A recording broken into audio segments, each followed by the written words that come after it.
салом ба беҳтарин ҷомеаи футболӣ. ҳоло дар футболи клубӣ танаффуси кӯтоҳ аст. Дастҳо истироҳат мекунанд ва бозингарон ба ҳайати мунтахабҳои худ рафтанд. Вале ин маънои онро надорад, ки дар ҷаҳони футбол оромӣ ҳукмфармост. Ҳарчанд то бозгашти клубҳо каме вақт мондааст, аллакай овозҳои зиёде дар бораи трансферҳо пайдо шудаанд.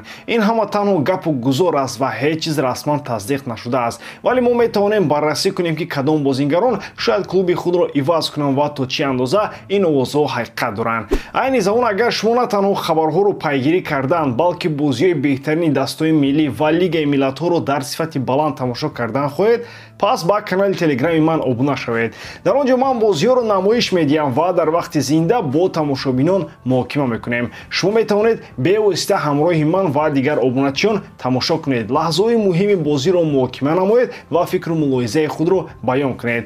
Ҳама ин дар вақти воқеӣ сурат мегирад. Пас пайваст шавед. Ссилкаи телеграми ман дар описание ва комментарияи ин видео гузошта шудааст. Аз шумо мисли ҳар вақта лайк ва дар канал обуна шудан, аз мо бошад ҳар рӯз видеои нав баровардан. Акнун дар ягон ҷо баҳс шунед, мо бошем сар мекунем. Раул Асенсио, ҳимоятгари ҷавони 22-солаи Реал Мадрид ба қарибӣ бо клуб шартномаи нав мебандад. Ба гуфтаи хабарнигори маъруф Фабрицио Романо, Реал ва Асенсио қариб тамоми шартҳоро мувофиқа карданд ва танҳо баъзе ҷузъиёти хурд мондааст, ки дар ҳафтаҳои наздик ҳал мешавад.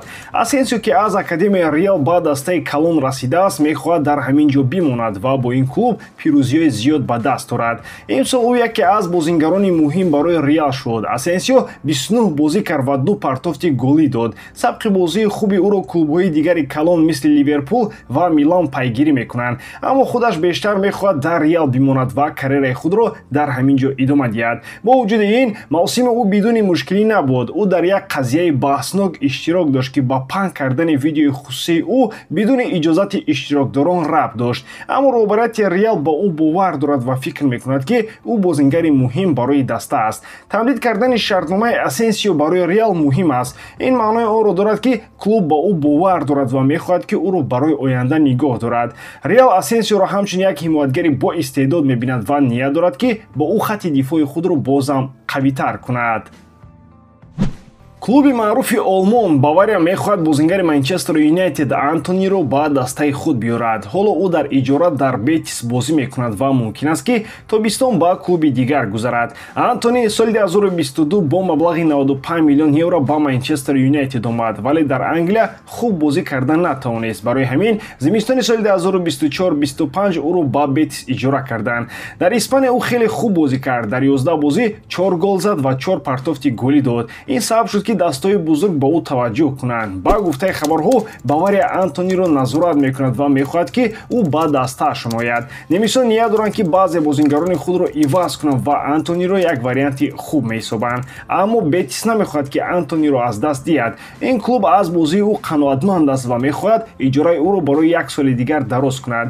Бетис бо Манчестер Юнайтед гуфтугӯ мекунад, то ӯро дар дастааш нигоҳ дорад. Аз тарафи дигар, худи Манчестер Юнайтед мумкин аст, ки Антониро фурӯшад, чунки ӯ дар Англия чандон хуб бозӣ накард. Клуб мехоҳад як қисми маблағеро, ки барои хариди ӯ дода буд, баргардонад. ҳоло ӯ дар Испания хеле хуб бозӣ мекунад ва нархи бозориаш баланд шудааст. Ин сабаб шуд, ки клубҳои дигар ҳам ба ӯ таваҷҷӯҳ кунанд. Бавария на танҳо Антониро, балки бозингарони дигарро ҳам барои хатти ҳамла дида мебарояд. Масалан, Нико Вилliams, Байно Гиттинс ва Райан Шерки номзадҳои дигар ҳастанд. Аммо ҳадафи асосии онҳо Флориан Виртс мебошад. Ҳамин тавр маълум нест, ки тобистон Антони дар кадом даста бозӣ мекунад. Шояд ӯ ба Бавария равад, шояд дар Бетис бимонад ё клуби дигари ӯро бихарад. Ҳамаи чиз аз шароити молиявӣ ва имкониятҳои клубҳо вобаста хоҳад буд.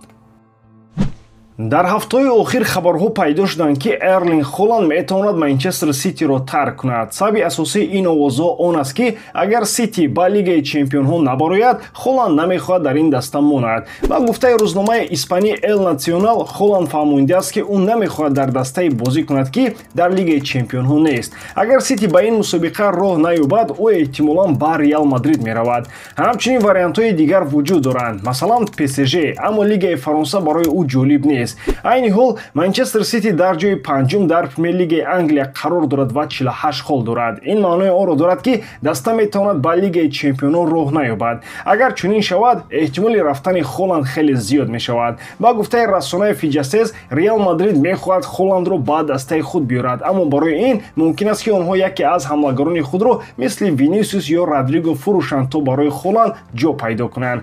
Дар моҳи январи соли 2025 Холанд шартномаи худро бо Манчестер Сити то соли 2034 тамдид кард. Аммо ба гуфтаи Эл Национал, агар Сити натавонад ба Лигаи Чемпионҳо роҳ ёбад, эҳтимол дорад ки ӯ тобистони соли 2025 дастаи худро иваз кунад. Ҳама чиз аз он вобаста аст ки оё Манчестер Сити ба Лигаи Чемпионҳо роҳ меёбад ё ин ки не. Агар ин даста ба мусобиқаи асосии Аврупо роҳ наёбад, пас гузаштани Холанд ба Реал Мадрид қариб ки воқеӣ хоҳад шуд. ба ҳамин тамом, бояр дорам ки иҷодкории ман ба шумо писанд меояд. Лайк, комментария ва дар канал обуна шуданро аз ёд набароред. Бо шумо мисли ҳар вақта Муҳаммад Гаиров. Хай бародарон, дар паноҳи Аллоҳ.